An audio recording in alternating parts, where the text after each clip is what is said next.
Radio 105.7.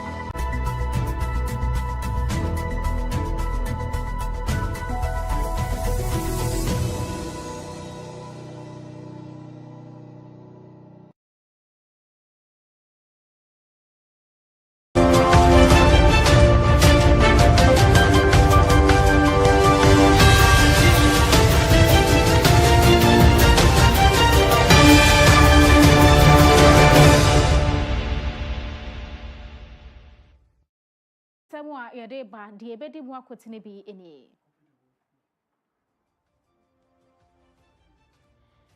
Emputubru amanebo abetoja ene se ukwa China mo no e wasanta se no a eja atom ahye ne dwerebe. Sanso ana gara mampani ese se yehwe ama ensentwerefo wo motumi de omani adi mpanifo e wa ban mu achi won kontabuo mu a etumi boa ema empotamu bia etimi koso. Yebekwa bono apoye mantem ne mo na soafo wo ho na eka kire hemfo no se ya omuntwitwa nsase ma mabunu no se be ya mbetimi du omo ho ahye kokokua nemu. Amane bone se empanifo de curfew ato Tanzania eman no eso ahwa chese internet ne so kra no network a wo mede bekọ ni nyina ateteko afoforo bika ye ho ene yaboaboa no se ye no nsia premo kase ba mede somo wo APTV ene AP Radio 105.7 kase fidie so medin ene boss lady Afia Kyem Agyemang.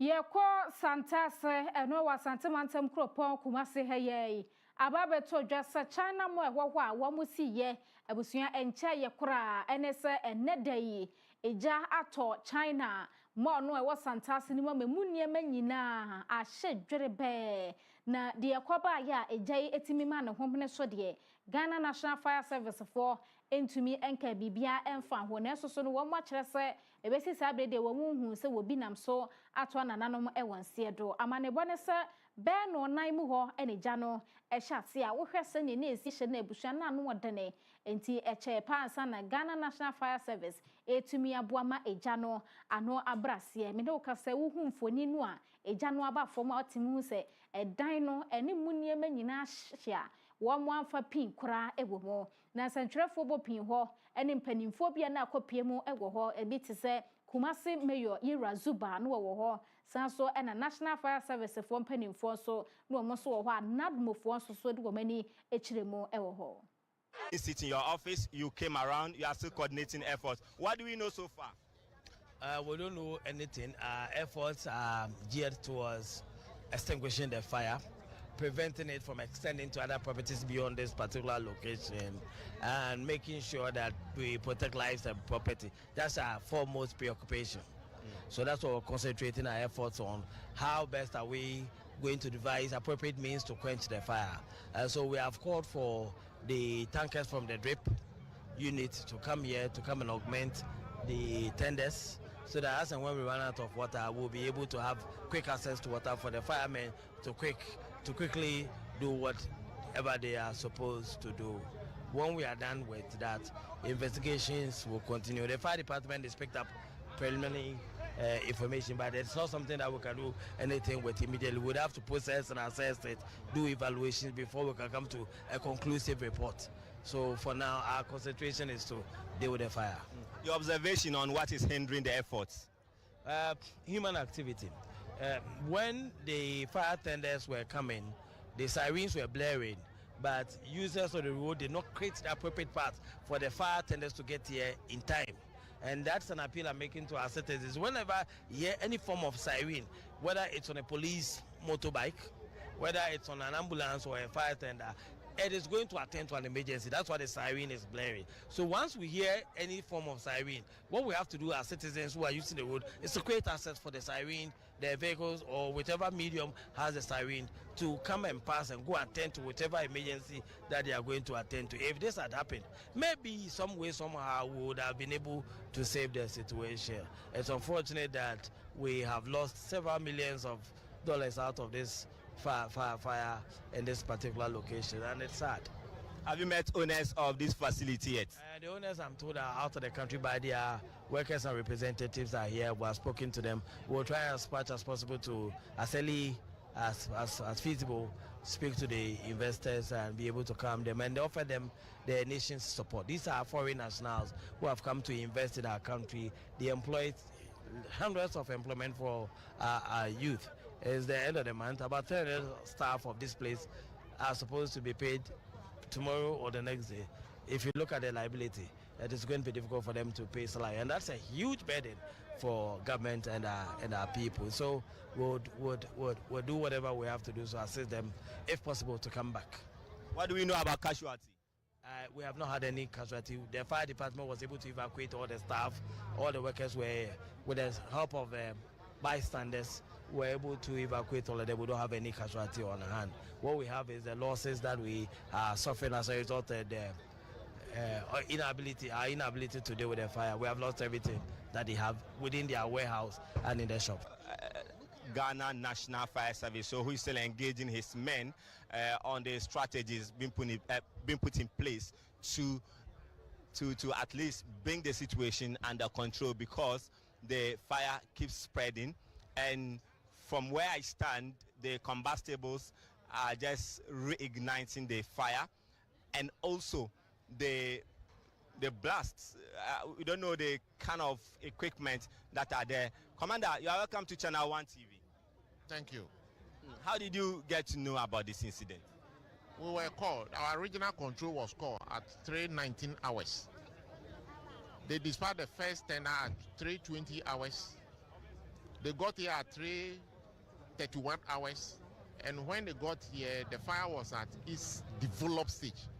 When you say developed stage, then it means the whole building was engulfed already before we got here. Other 3 fire tenders were invited in to help in fighting the fire. The unfortunate thing was that the combustible materials that they sell here, deal with, are highly combustible.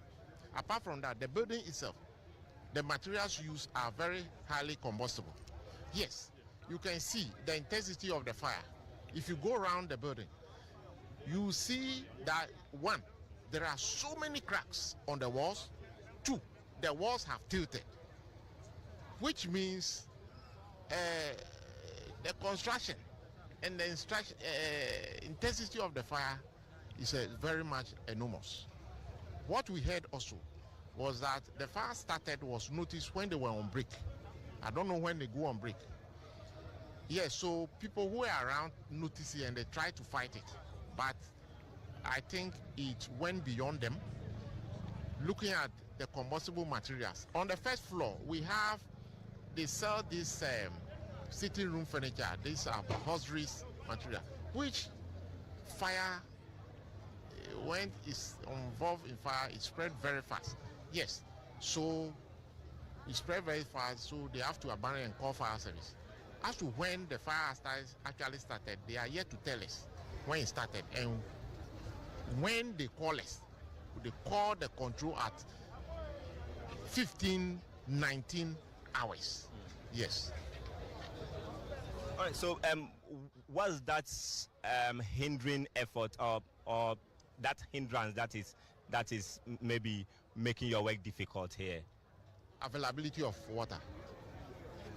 It's availability of water. That's what we want.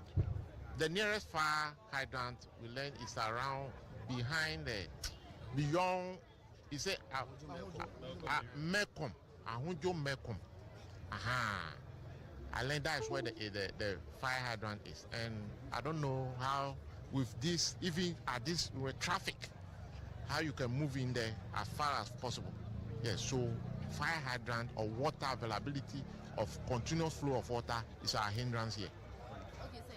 So initially you were trying to contain the fire from the frontage. Now I can see your engines are moving to the back what's the plan? We are not. It is not. When we came, the engines came. One was positioned there. You get me? To cut the whole area. But as I said, when we arrived here, the whole place was engulfed. Yes, engulfed. Okay. So, but do you know the cause yet? No, we don't know. We don't know.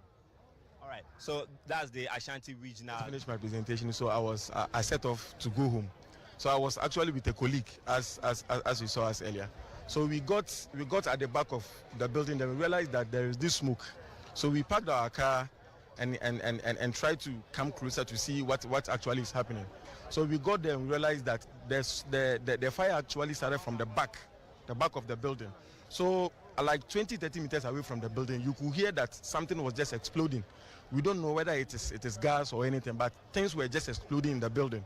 So in about 20-30 minutes, when we were able to just move our car from that place to the main front of the building, we realized that everything is completely gone. Everything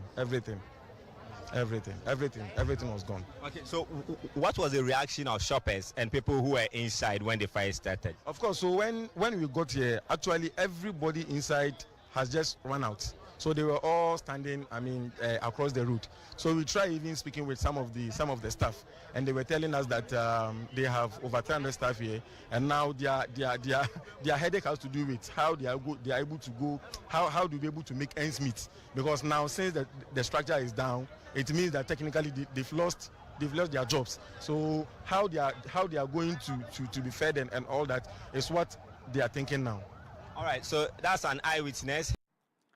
Enti ewo santase China mo ye wo kwa ejato ho be no nan mu ho ye ba nwumre mu no ano ena asante mantemo ne kropon kumase meyo ye razuba ekasa ye saso ena dum jadwumako num so pani o pa ho no so de nsam tudwa ena wo mu so hu se de esi hyase nyina de wo mode eto aso Ghana Mampani His Excellency John Dramani Mahama akwakasa ewo Jumadi Afra 2025 Paris Peace Forum na wachiremu se wono mu a empene emma ensentwerefo nya wo mu adwuma kwampa so se de se no wose omunyayi ebi ho kra na sentwereni be kopani bi o wa ban mu officer opeso ne ndi nkowo no wo paapam no ye ne hehe ne no en go chese se sa de ne tuotimi twa isanse ekuro bia na se wo man bia ensentwerefo etumi ema aban mu mpanimfo ebu nkonta na fe wo mu ye omadwuma se de se do wo sesa kura na wo man no etumi tu mpompa ne senti ene wo hwe ni muso man Ghana ha obeboa ma yen temamufo ene nsentwerefo titira setremu etumi akoyi ani nyina no ekire yen dodo adwenkire ene kabima menkabia mamu ayewo mu no. Independent journalism is not a luxury, it is a public good. When journalists can hold their governments accountable, societies flourish. When truth is defended, peace is preserved. And when citizens can access reliable information, democracy endures. So the message from this conference is unmistakable, that the world must invest in truth as deliberately as it invests in infrastructure, in energy or defense. The cost of inaction will be far greater than the cost of those commitments. And so finally, let us leave Paris with a renewed determination to support journalists and institutions that stand for integrity and accountability, to demand transparency and ethical responsibility from digital and AI platforms, and strengthen international cooperation to protect information as a shared global asset. In the words of the late Nelson Mandela, a critical, independent, and investigative press is the lifeblood of any democracy. That conviction must guide us as we translate the outcomes of this conference into lasting global action. I thank you. Ghana Mampani His Excellency John Dramani Mahama no na yanko mrashebe dwafie achirame hene yera urban Kingsford Sumana Babin edi kokobonsem ama ye mrashebe dwafo no ene se wose wo mo enta ma abedwafie ho wabra atenase ekoso no se ha adwen papa sesese no saa ye ma mrashebe dwafie ni ade ne enyini ne senti ene wo pese wo ka kire wo mo se ewo ya mamra ne mu no ehye bi twotwopo bi article 97 clause 1C se we ye mrashebedwani na wa ma mrashebedwafie ho eburu 15 na na se 15 setting want to me ama nesa se wo mutumi de wakonya ne to se ne obi a ente sa akonya no so senti a wakasa asemi ene se 2025 yetisi mi ansana ombeko ma humije mu no emrahebedwafo bi wo no mu a parliament etina se wo mu anko wo mo so ma fakrata bi anko ebi mutimi atumu be 20 times a yewra Agyemang ne kire se ne de enye kora ne senti en wo mo nhwo mo hu yi. It's for good reason we decided that we'll sit in the afternoons so that you can take the morning to attend to committees, prepare your reports, attend to your constituents, and that by 2, then you'll be ready to sit. Again, that's the period you can also interact with the ministries, because there is a time established by law for public servants to report to work and to close from work. And so that is a good time for you to have the opportunity to interact and change things for and on behalf of your constituents. It's for these good reasons we decided to start sitting at 2. I also encourage the fact that the time people are working, they may not have opportunity to observe you and participate in whatever you do. But in the evenings, they have the opportunity to sit, watch, advise you, and also make some inputs. That, again, we are not taking advantage of. I'm saying this for the last time. I've given directive to the clerks at table to take the records for this meeting, and please, we have the standing orders, we know what they say, we'll be taking action to make sure that we compel members to sit or to be considered to have vacated their seats. Agyemang wono nyamfo Aban Bagben na ya to aso Ghana Standards Authority GSA for ese wo modern shebi babonte wo man Ghana ha nyina na bekoso factories ya hodo wo mu a eye niam badwama so ma yetobi de de kwaya no titire pa bi mu ho mo famra kwan so en wo mode ye ne senti na Ghana Standard Authority for kire se ne omudo mu na besifuma ye bibia fa ho sebe ya yenya ye kwoto ade wo nkrofo kura tesa ho no ye bambo ho nsem ebetumi agyan na so se ne senti na Ghana Standard Authority wo mo ye sa kuo no wo mote ye se emehwe eniema nkrofo ye badwama so no eye krogen eye papa enkofa sunsunsu boni bi amre ya na ne senti ne nei omo baye o madwuma se de sepa wo man Ghana ha owura George Kojo entry wano na eye head of enforcement edema Ghana Standard Authority no se ye betumi ede aye bibi papa foforo bia a standard no ma ye ho kwan dia ye behwehwem na ya boom nso ye behwe previous times aye mo ho kwan sa no omo ndi so mattress na omo de ye nti se susuan pa se sa bone na omo pese omo ye dia ene no man se ye say no ne o market ye beba ho so market dey na more complicated because factory dey onye do ya wa lock market dey na dey also tumi yi fi market ni na because shop by shop eho ka ne eho akade no enafem but ye beba ho so Odin sam hodo etu dwai wono na akọ Ghana Standard Authority for womo akacha we head of enforcement ya wo hwese eniema hodo ebetumi akoye owura George Kojo entry ye ko dipa atena ye mo ensem.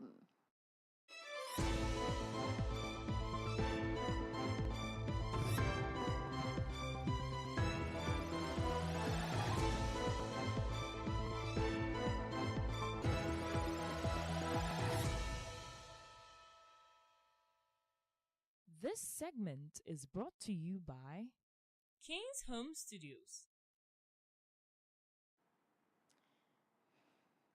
Ya kwa sapase electoral area Agyemang Wabiaja South Mensinemo Wasantemantem assembly member onipa ba kwa wopre ewo ho empempre wa unit committee member ero wose wobeboa ama adesua ho nsamatumi akonanim ne senti sepase primary A B and C watumi atoto ball bo anase watoto ball ene niam ebetumi aboa ma school team no wo mukọ ball bo akansi a wo mubetumi ede agyinemu Onunyafo Alfred Kwache editu dwase de esesa aban no eye no esesa otumi ye boama emofra nso a wo mani gi agodie ho nsam mo no wo mobetumi apema ko mani wo se nye obia na ne de ye buku obi wo ho ane nan kapa enti ball no wotumi boni ye ne senti en wonu afa to no ho so se ne ball ebeboa ama team no wo mo ye training wo mo kwa akobopo wo mo kwa akoye de ebetumi aboa wo mo agodie mo ensam nim.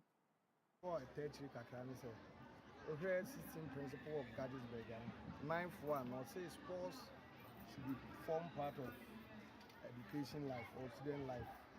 And in Tianuna Mijina, so mentally, yes, sports where my admin be now physically, my science strong. I don't know Mijina, so my sad now, and then you're there, you can. Last year, I did my GHS. I was a pass here. Now, maybe a mob. I'm a tree, Monaka, NEC, almost also can't the electoral area. And then I'm a yard, and then we almost the idea. Abraham said the bay of Moon, the share of the cake, you. Yewraya wakasa ye wase or pre-assembly member was a passe electoral area. Na ne kramono a church for one more ewo ya wo mode omo hwe ma agudie mu nsam koso school ni mu no omo so kire wo mani so ye dey asida kese me ma twedi ampon se ahwe so na emrepai abetu ye to si bi honorable ebeka se jakopo wi sha no pa because sports no when you dey a eboa ekra no esa boa ye future enti no ye to si bi ye nkra no wa bre jesi GDA say nkra no mani beje ho aha nti dey to si bi eka se asida kese ejina school na na ABC eka se yakopon unhia na dey oyi bia omo ho ban na omo okunyi enyo de akabit na ele aka yesa besa kaka ho ne se we are abai no ebe hye Ukraine ama yetimi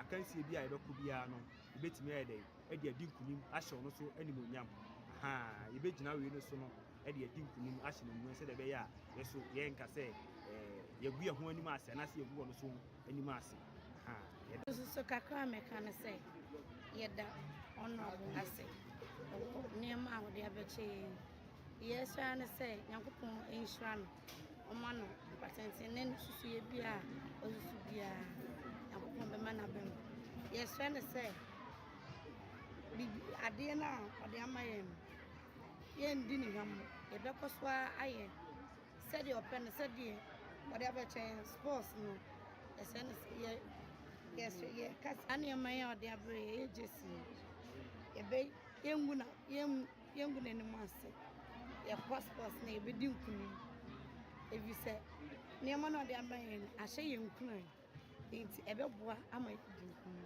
tie na mase Sapase Primary School A, B and C and a woman saka ball ne jesi ahodro a chechirafo a sports mu edasie na yenko no mantamnim so afọ yo no nyamfo Francis Owusu antwi wakoto ase na nanom ewo ho se omomoa na adehye ewo ebotamu ho kankan ne mabunu a womo pesa womo do ho ehyekua adwumam ye kokokua no womo betumi abo atwitwa nsase ama womo ombema nsase nya ayefo ama womo sebayi a womo ebetumi ado na conference of the Brown and Ahafo Women Cooperative Cocoa Farming womo enehie mu ehwe se womo betumi akasafa cocoa ekua no ho ne kwama fa so betumi akwanenim na enesuafo ye gina so se ensase nya no aya na eho odin party nkrofo pese omo do mo behye kua nim na enso so nananom a wo ho e mansase nya no ayefo a enka nkrofo pi no a de wo ho behye mu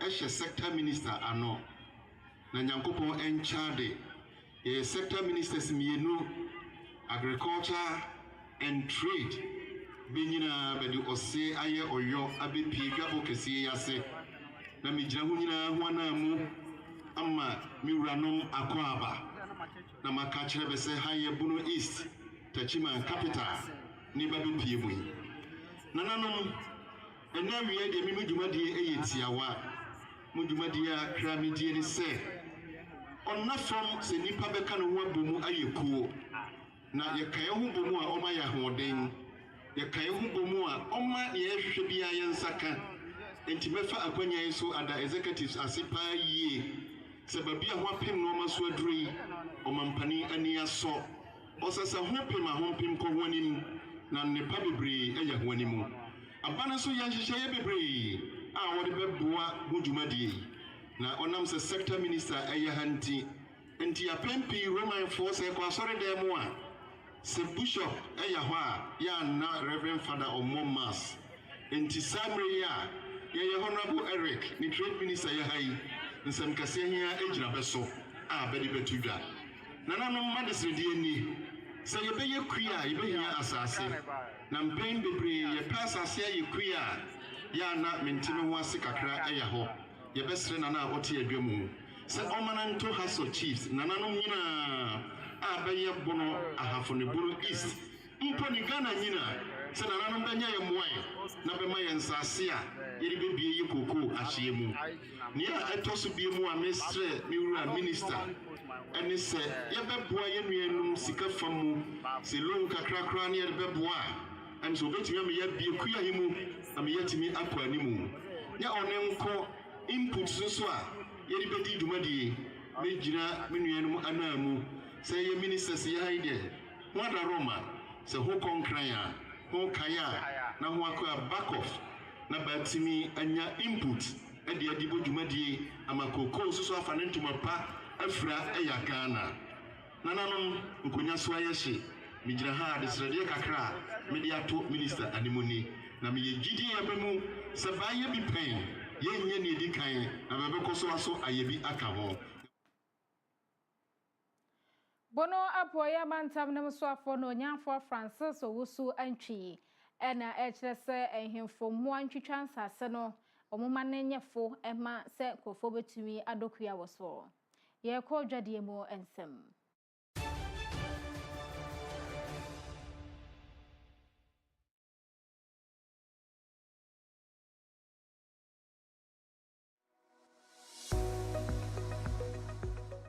Dr. Kuku Dazi has written a very informative book called How Demons Operate.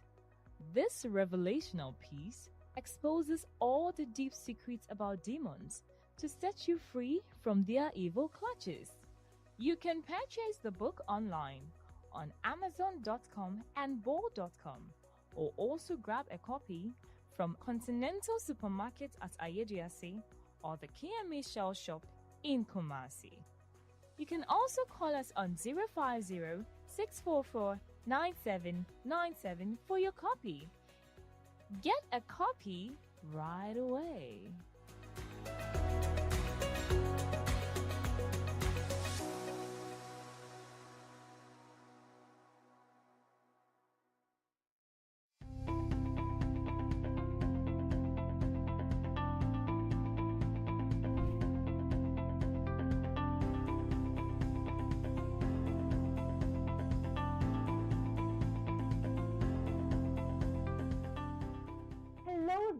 I welcome you to Kino Computers, your one-stop shop with the perfect tech solution.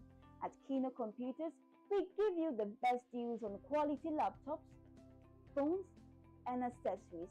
Whether you're looking for a high-performance laptop for work, a reliable phone for staying connected, or the latest accessories like M.2, SSD, wireless mounts, ergonomic keyboard, and USB adapters to boost your productivity, we've got you covered. We also provide expert repair services as well as nationwide delivery on all our products. Visit us at Adum on the ground floor of the Abanaba Plaza near the Relish Health Shop for unbeatable prices and exceptional service. For more information, call us on 0248 137672.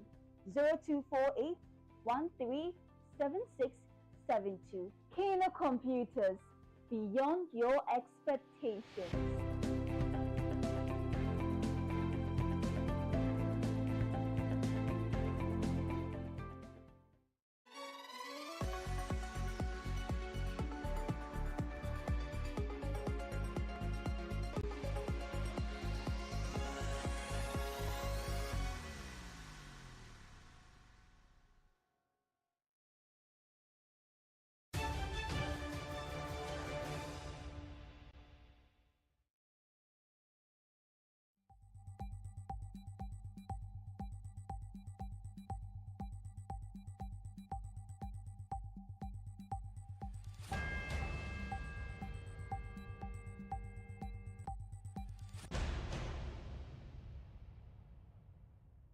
This segment is brought to you by Tizo Aluwex.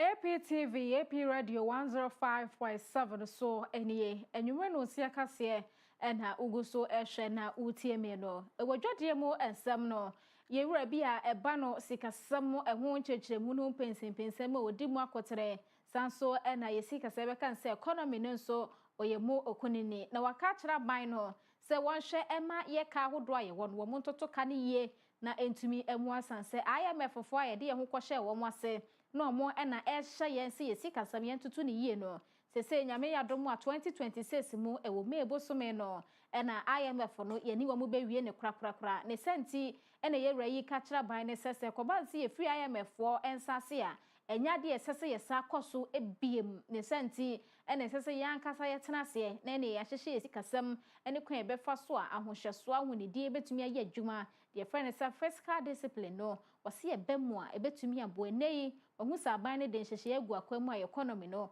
etumi agina ne naso de ne nso ose wo mane nkoso nyina mu a aye free IMF fo no ensase kora no a wonkuso a ema yesikasem eho ahohyeso ne enya adwuma sebaya ebetumi aboaye na yansa nko IMF fo ho ebiem.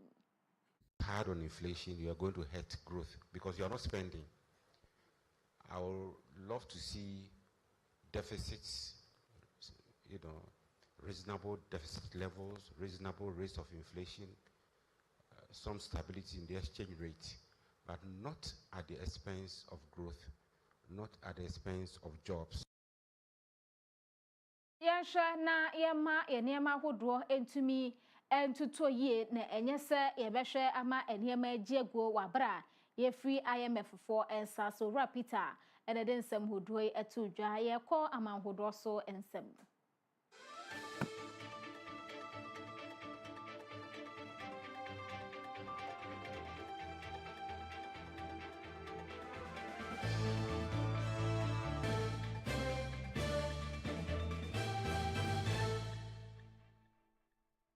This segment is brought to you by Desat Solutions. Ye ko Tanzania emane mu a amanebo ehese curfew da wo so den afen so eba no abefo ntenta afidie no so a wo ntumi nkoso kese ni nyina no ene se abato akoso ewo wo mo eman no emu a ukọ oman no etifi do fam anase oman no kropon a wo ho a ene ye hode enya sempeto antinyu ahwo amma no homne so senti wo mo kasa asemi ene se ewa pro mo kwakoto aba no ena electoral commission no wo ho no opposition party esopa wo mo no Ghana ha nke be kasa NDC wa bem nke NPP na opposition a wo mo sopa wo mo ho so de no opposition esopa ya Luhaga Mpina wono eda ACT Wazalendo party no ano electoral commission wo ho no yiri firimu ena omokoto abana akwakoba ne se omoma mpani oteso Samia Suluhu Hassan wono ena etumi edi enkunimu biem na deje wo se a chese na mo mpeso opposition kese no ebetumi abedi nkunim ti na electoral commission yi ni firimu a wodo opposition kuma ena ebeka amampani a woteso dada no a wo mo epre ne ho de a ne omo mpene so nam so mo tisi monten so eye kire ne ade omde hyehye so no ekoban so mo ni aposifo ne asrafo de akosia ni enkrofo atoto atuo chese tia gas ahodo nipa pi no a ena omo na mu eprepra enam soma ye de nhye ato wo mo so ewo Tanzania minor emo. And turnout was low, but unrest soon broke out, with demonstrators setting fire to a bus and petrol station and vandalizing police stations and polling centres. 2 people died. The government responded by shutting down the internet, imposing a curfew and deploying the military to the streets. Main opposition leader Tundu Lissu was imprisoned before the poll, charged with treason for calling for electoral reform. Luhaga Mpina, the presidential candidate for the second largest opposition party, was barred from running. On Thursday, the country's electoral commission declared that President Samia Suluhu Hassan's ruling CCM party had taken an early lead, with just under 97% of the vote in a handful of constituencies. Members of the European Parliament have said the vote was neither fair nor free and urged democratic partners to stand firm in the defence of democracy and human rights. A win for Hassan would extend the CCM's lengthy rule. A version of the party has held power in the country since 1961. Into Sadia Tanzania, a minor emu, or one shekas, a sheshia dying, basses like a seer, Cassia Cassia, and Yassam Kuma, and Tine, this a curfew, no, and pennyful to me, editor womo, a so. Yajana Sansemi so na, and you reno, Sia Cassia, and Yadinina, a sea. Yabwa no dia kogu news.apmediagh.com. Sanso and our Facebook and YouTube APTVGH. TikTok, Instagram, and X and Tintin APmedia_GH. Abetumi and Yadinkita home. And you may more song for Boss Lady. Afia Agyemang na mebaso mo e wakasi e bon hone kinkan emunene e ya wada ne senti donso e Dr. Kokudazi from Nincheche on the other side. Ebeba wakwem sanso na no wo twepepepe na wahia elder nyameba eno wo radio ne nkwaso 105.7 na watie ma mane hunu dwumadie no ebisanse ye futusem edisuade e de koso e wo dwumadie no eso makram.